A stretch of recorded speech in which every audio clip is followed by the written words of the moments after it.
Hi, I'm James McGuire, and today we're talking about a very big topic, the role of data governance in effective data management. We could probably talk about that for 8 hours, but we're going to cover it in a much shorter amount of time today. To discuss that, I'm joined by four major thought leaders. With me is Kelly Simons, Senior Vice President, Data Management and Quality at MasterCard. Kelly, thanks for joining us today. Thank you for having me. Miles Sewer is the Director of Solutions Marketing at Elation and the facilitator for the CIO chat. Miles, happy Friday to you. Great to see you again. Gwen Thomas is the Senior Compliance Officer for the International Finance Corporation, which is part of the World Bank Group. Hello to you, Gwen. Hello, thanks for inviting me. And rounding out our panel is Bob Seiner, President and Principal Consultant of KIK Consulting and Educational Services. Hello to you, Bob. Good afternoon. Great to be with you. So I've got some great questions. Before that, I want to cover one little bit of news. Thank you to the people who are watching and viewing via Zoom. We welcome your questions and comments at any time. Just use the Q&A button down there at the bottom of the screen. You don't have to wait until the end. This is the internet. Let's all interact with each other. All right, so data governance. It seemed like about 2016 or 2017, data governance got to be a pretty hot topic. Not the one you talk about with neighbors at a cocktail party, but certainly in B2B tech, data governance got very hip right around then, and it has gotten hotter since then.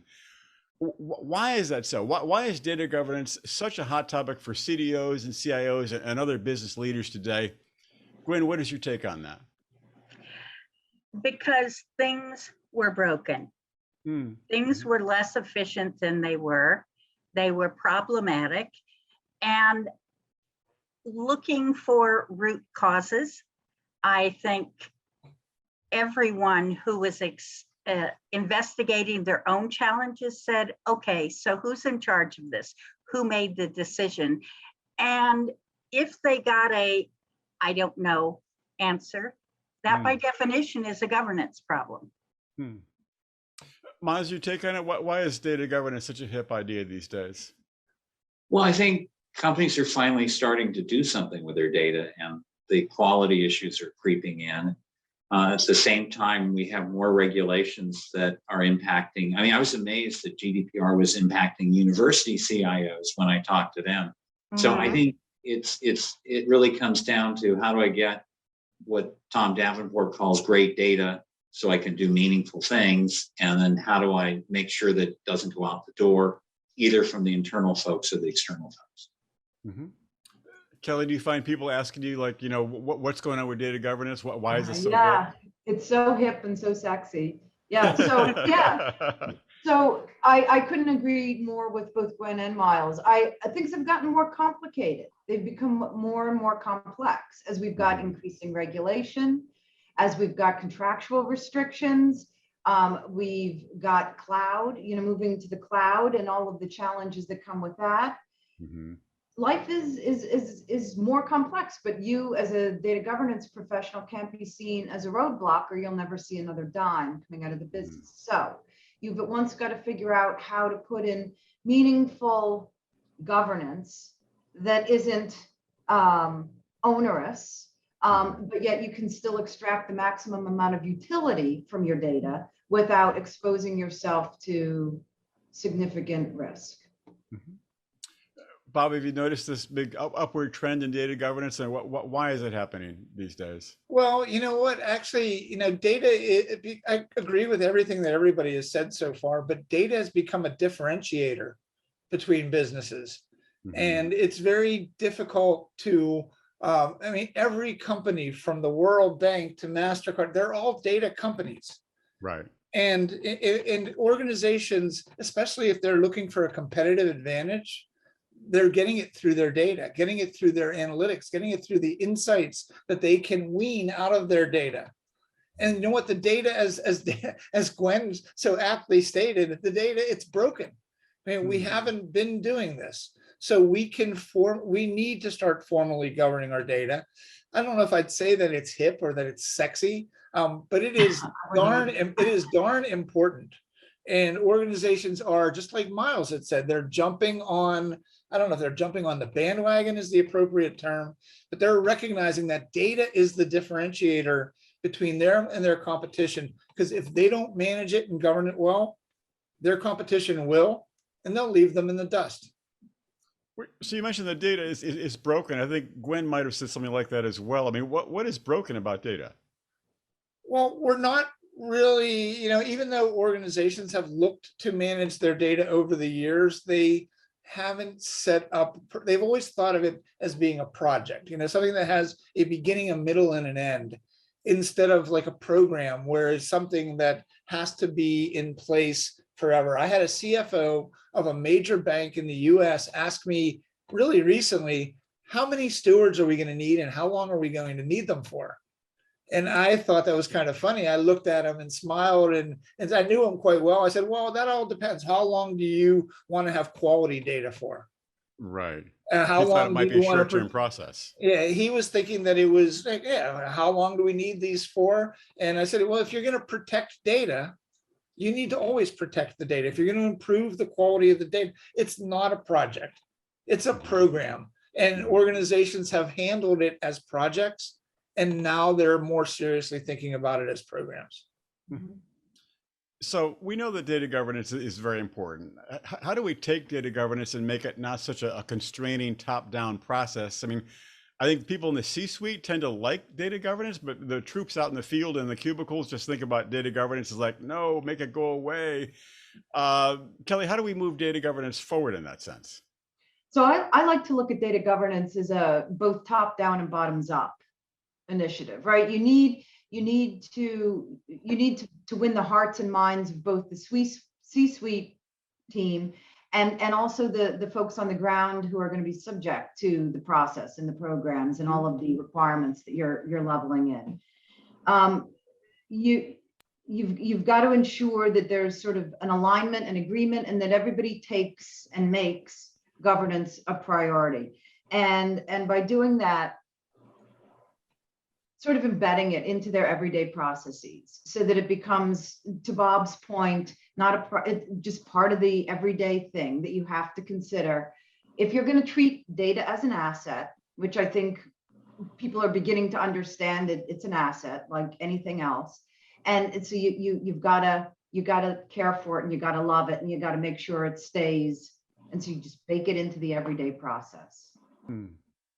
That's a first. That I've interviewed many people about data. No one's ever said you've got to care for it, you've got to love it. I think it's actually really true. I'm going to remember that quote, definitely. Miles, your take? I mean, how do we move data past being this business constraining thing? Well, we need to use technology to make it easier to do. It's been hard to do. I remember having discussions with CIOs many years ago about them handing scripts to people and saying, okay, you've been nominated, go find the data and figure out what the rules are to it. So if we can use automation and make it more of an autonomous kind of process where you're using the brain power to saying this is important, protected, or this is not of sufficient quality, don't use it. That's where the goodness is. So I mean, for me, I kind of have three principles. One is that data governance should be continuously improving. And by the way, it's not a one and done. Right. Second is that it should be as autonomous as possible. And the third is it should be an end-to-end process. We need to judge how well we're doing at this and use that to improve over time. Gwen, an end-to-end process? I mean, how do we move this forward? So first, I want to push back a little bit about the idea that this is being seen as onerous when it is a top-down endeavor. I think places where that happens have communication issues. Because, and now I am a big fan of breaking data governance into big G governance and little g governance. Big G governance is the mandates that come down from the top. For instance, GDPR initiated some privacy mandates, which in turn had a lot of other corollaries to it. We must find this, we must protect that. Those mandates are big G governance. Little g governance is the stuff you do every day as part of your job. So think of a traffic signal as little g governance. I really don't know people. I know hardly anyone who thinks we shouldn't have traffic signals. They know that life. But a traffic signal is top down, though, right? I mean, I'm glad that it's top down, but a traffic signal doesn't come from the people upward. That's the top down deal, is it not? It is a result of top down decision to have traffic planning. Mhm. But I think most people recognize that their life is ultimately better because they don't crash through the intersection. So back when I was running the Data Governance Institute and consulting all the time, first thing I would do is go talk to the architects, go talk to the modelers, go talk to the quality people and say, what is it that you know needs to be done and that you're not able to do? How are you being stymied? And we would try to organize data governance to empower them to do what is right, to move the decision rights far enough down into the organization so that people who were somehow not empowered to make the best choice now had a mandate behind them and allowed them to make the choice that was better in the long run, even if it added 3% cost to a single project.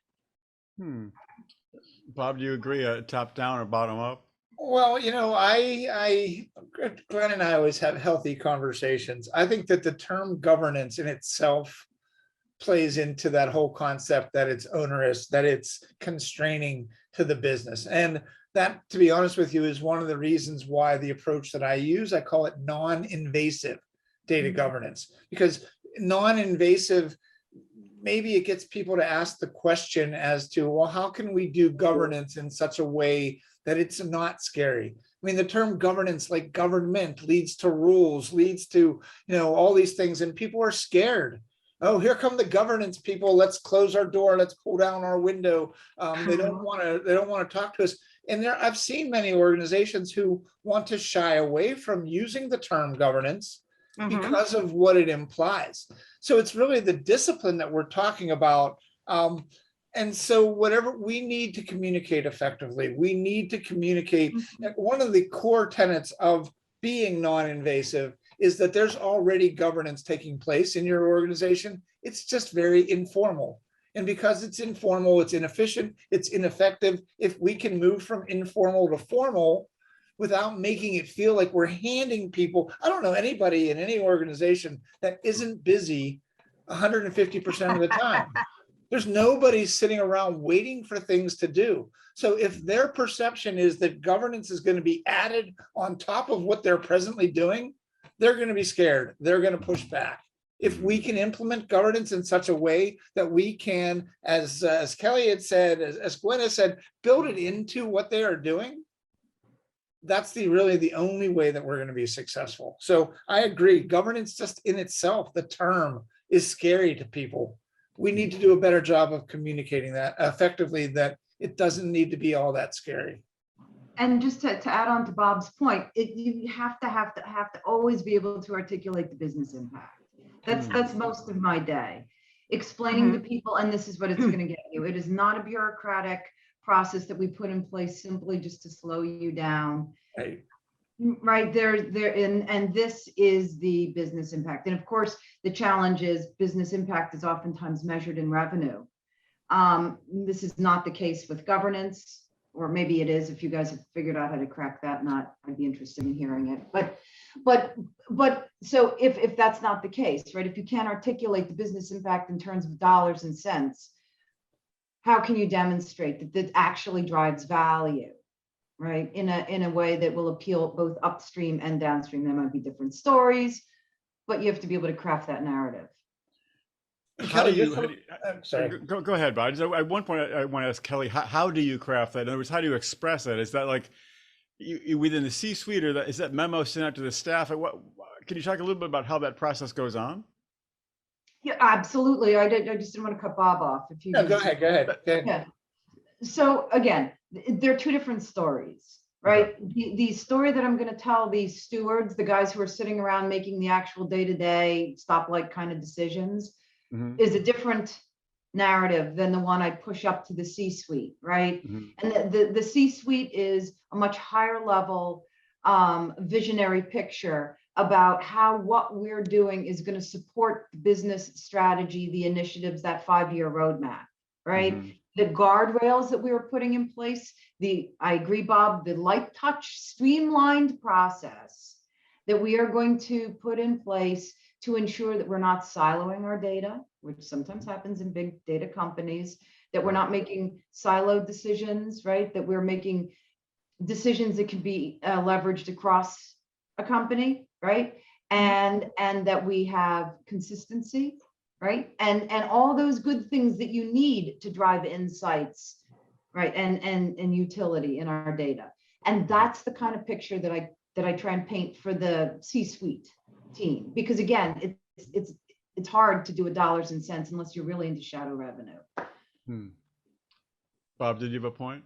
Yeah, what I was going to say was, Kelly, I actually have a client right now that is getting the mandate from above, who is saying we need to connect data governance to revenue. And it's not easy to do. In fact, anything is going to be kind of in a gray area. So I was just going to comment on that, that at some point we should have some conversation around how that organization is answering that question in an effective way. And the last thing I wanted to say about that is, without governance, if there was absolutely no governance taking place, you're talking about chaos within an organization. Chaos is a form of government. It absolutely is. It's just not the one most C-suites want in place. I want to hear more about that, Gwen. What do you mean by chaos is government? It is a form of governance. Lack of governance is governance. We don't want that. So the debate is somewhere between chaos and a dictatorship is the right model for you. I'm with you. I agree with that. Well, then let's look at the issues that need to be solved to enable data governance leaders to make it really happen. The CDOs, the CIOs, how can they succeed at data governance? What needs to be solved? Miles, what do you see in this regard?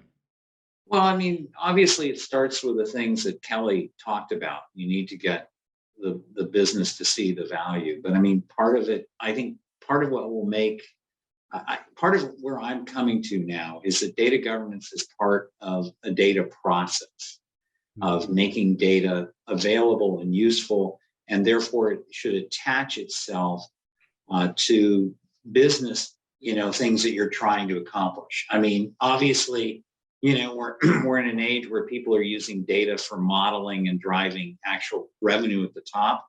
So we need to attach ourselves to that and say, this is a fundamental process there. But I'll tell a funny story. I ended up a few years ago talking to some of the leaders at Heineken's department on data, and they were telling me that they allowed the integration of data into the data warehouse to happen with no quality.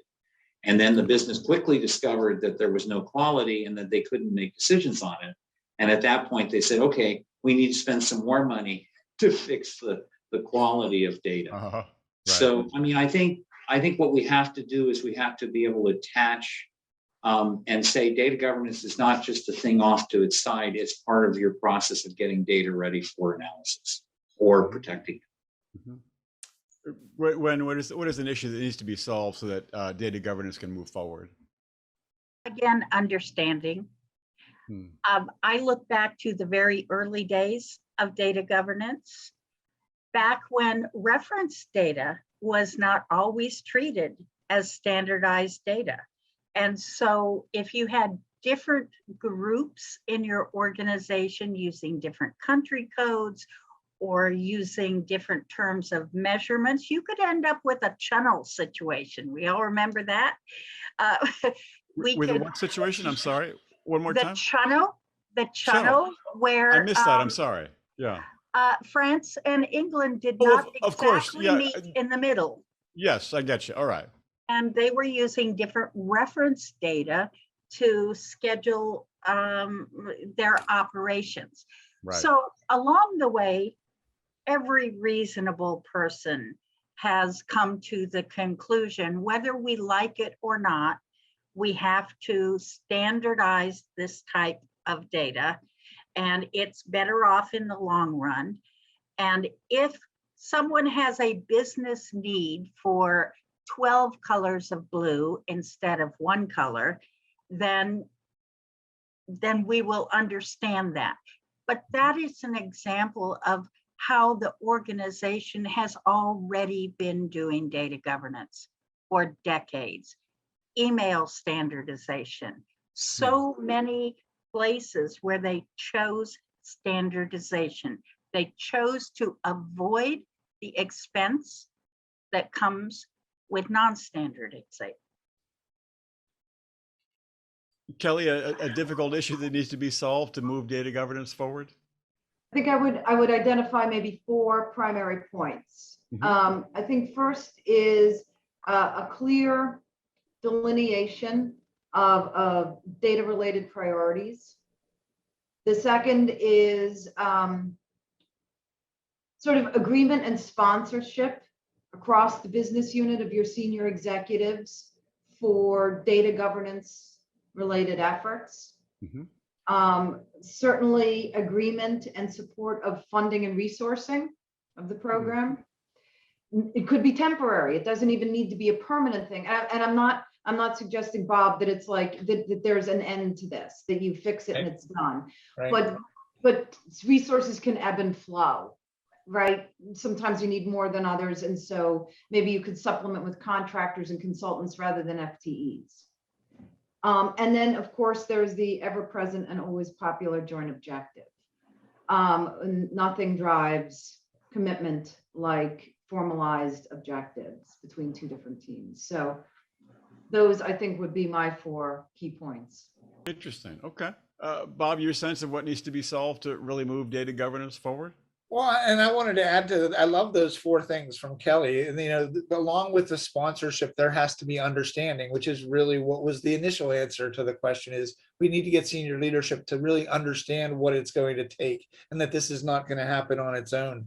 I think right now, and I hear this repeatedly from organizations that I work with, that there's a lack of accountability for the management of data. So I'd say that's one problem that needs to be solved.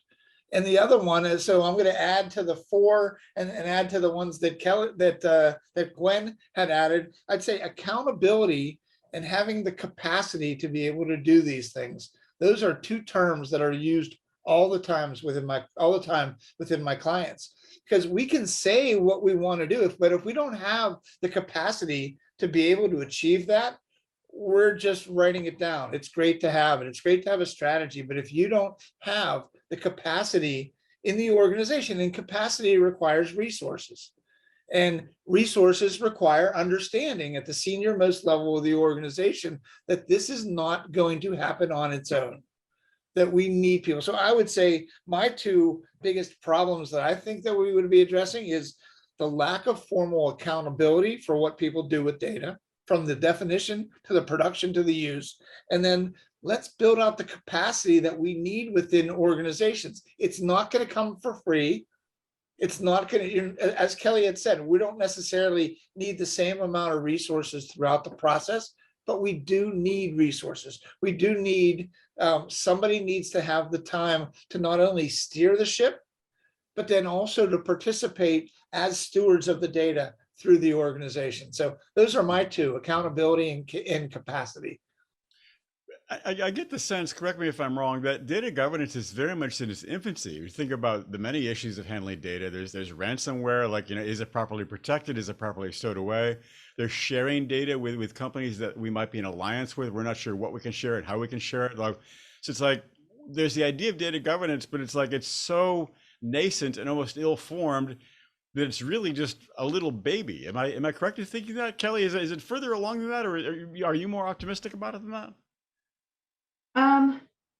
Well, it's certainly not a new concept, right? I mean, Right. I think it is gaining steam in terms of importance.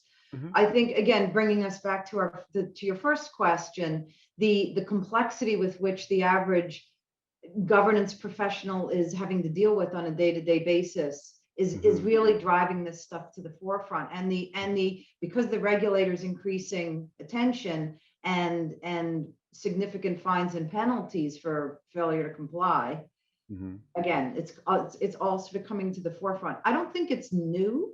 I think the challenges are heightened. I think Right. people are coming rapidly to the conclusion that what might have been done maybe manually through processes and groups of interested parties, we're having to look to automation to solve some of these problems. I think one of your other issues is control. We can govern all day long, but what kind of controls do you put on this stuff in order to ensure that what you've promulgated actually gets effectuated without grinding everything to a halt? So there are heightened challenges.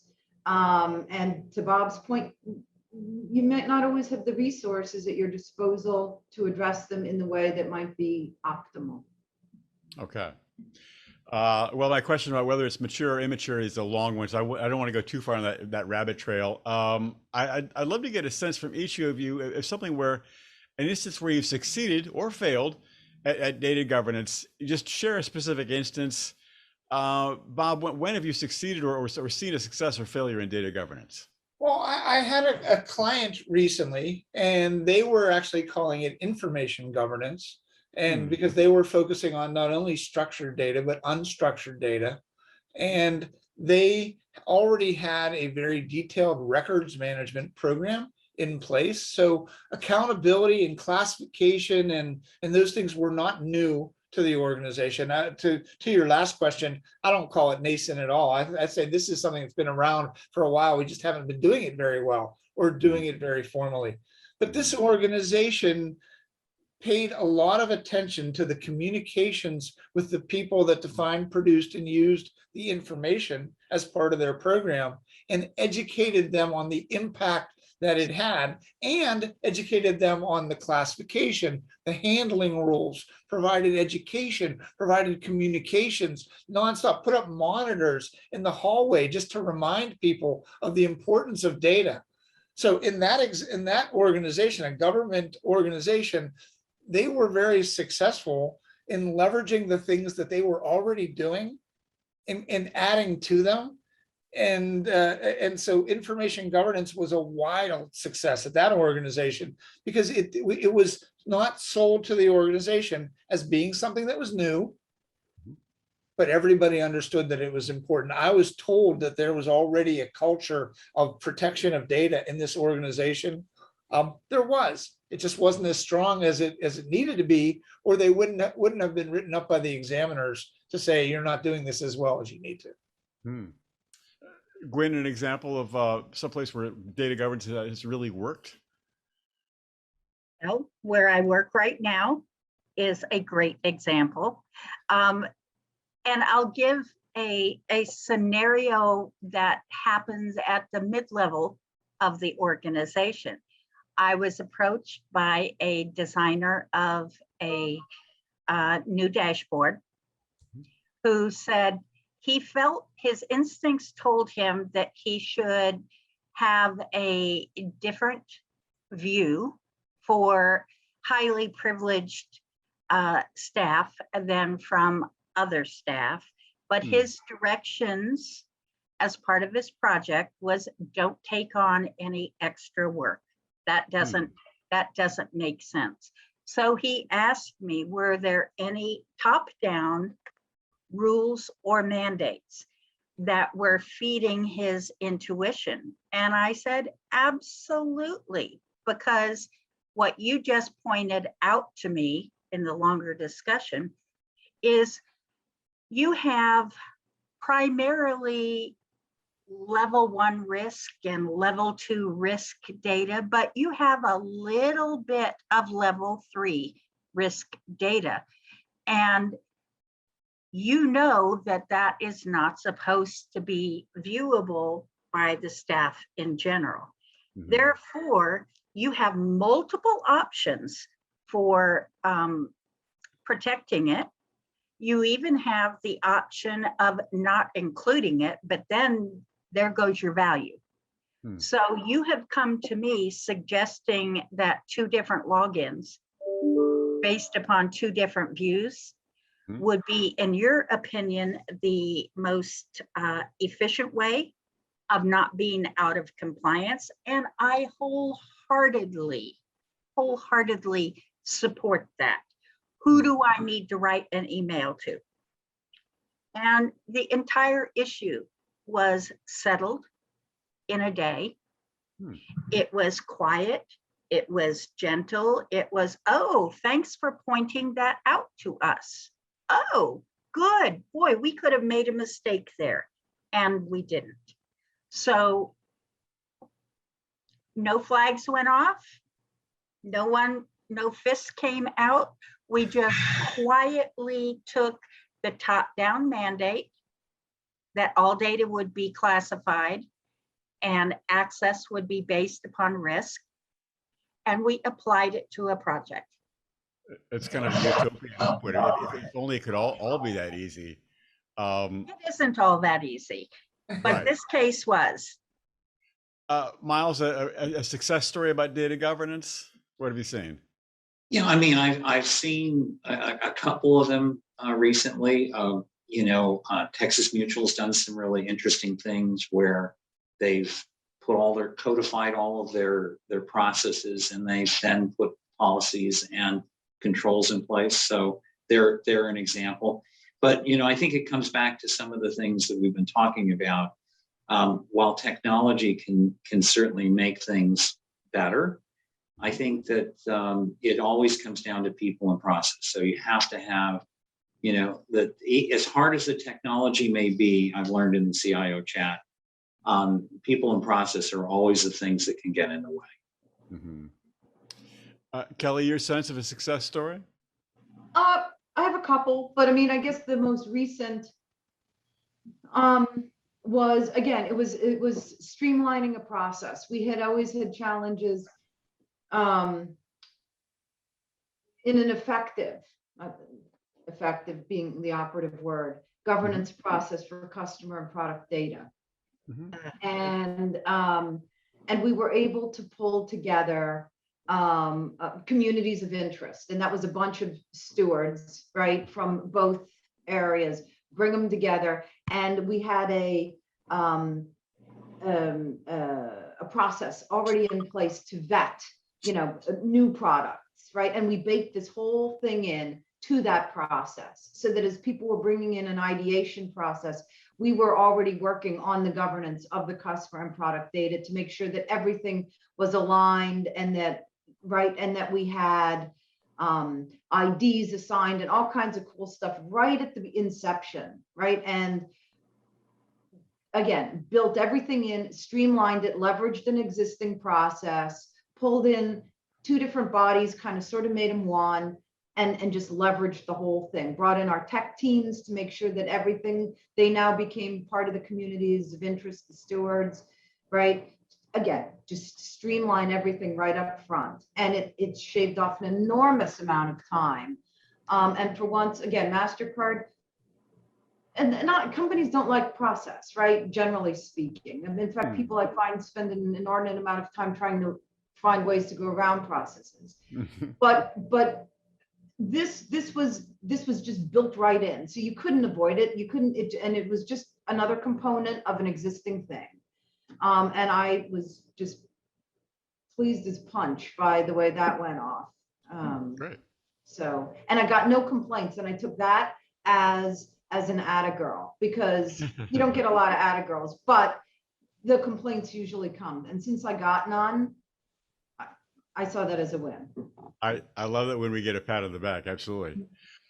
We're short on time. I'd love to get a very short sense from the 4 of you, impromptu question of where we're going in the future. Just if we look at data governance, mid-decade, which we're getting close to, some sort of milestone, or what will artificial intelligence and automation just simply take care of data governance? And Miles, your comment about people and process suggests that it won't, but as some sense of where we're going with the future of data governance, just kind of impromptu. And by the way, also to our audience, Carla, Ellen, John, Keith, any questions, please throw them out there. But Bob, any wild thoughts about the future of data governance a few years out? Well, I think that Miles is going to like this answer because good. it has to do with the metadata. It has to do with the discipline and the information that's being collected, whether you call that a data catalog tool, and that's why I know Miles would like that answer. Right. And you know, I think that is going to become even more and more important. I mean, metadata and the information that we know about the data, and that includes the people and the accountability that they have for the data across the organization. We need to document that. We need to, and again, Miles is going to love this, activate people and get them involved in day-to-day activity. And I think you're going to see more and more of that taking place. The need for the catalogs, the repositories, the need to formalize the discipline. This is not new. People at the senior level understand it's important. We need to get them past asking the question why and ask the question how, because there's a lot of answers to the how question. They just got to dig and they got to ask the right people for those answers. I think that's where data governance is going. Mm-hmm. Gwen, if we look back at this conversation 3 years ago, what's your forecast now? So people look back and go, wow, Gwen really knew what was coming up. What do you see a few years in the future for data governance? I think we are going to discover some C-level people in organizations taking this as a given. Once they really get it. An example I had was someone who was rather high up in a financial organization said to me, it really sounds to me like you were discussing nice to haves, and I can't afford any nice to haves. And I said, I understand where you're coming from. Is your chart of accounts a nice to have? No, it's essential. Are your audit trails of transactions a nice to have? No. Are your balance rules a nice to have? No. Those are financial governance. We are talking about the equivalent of this sort of basic tools and mechanisms in other areas. Now, if you think your organization doesn't need that, that's fine. But would you accept the CFO job at a company that had no chart of accounts? He became the biggest fan of this. Okay, great. Kelly, your sense, your prediction for some of the future of data governance? Yeah, I tend to agree with Gwen. I think that as we become more and more digital, as our reliance on data for our products and services increases, as it has been, that people are going to come to understand that data governance is completely and utterly necessary if we want good products and services. Absolutely. It may take us a while to get there. I don't think AI is a magic bullet or machine learning or any of that. It all depends upon the quality of your data, the inputs, right? And if you've got garbage in, garbage out, you see it all the time. So I think there's a long road to go before we get to AI as an automatic solution and we're fixed. I think that's a bit down the road yet. That's interesting because I mean there is some the sense of like AI, okay, it's going to solve all our problems. What do you see as the weakness there that it's not going to really be the magic bullet? Again, it's the quality of the data, that there are too many gaps in our processes currently, as you've heard all of us talk, right? That this is, while it is not a new thing, I don't think there's a lot of rigor around it yet because it tends to be massively underfunded or under-resourced for all the reasons we've discussed. Right. So in order for you to have AI, you've got to ensure that there is no bias in your rules.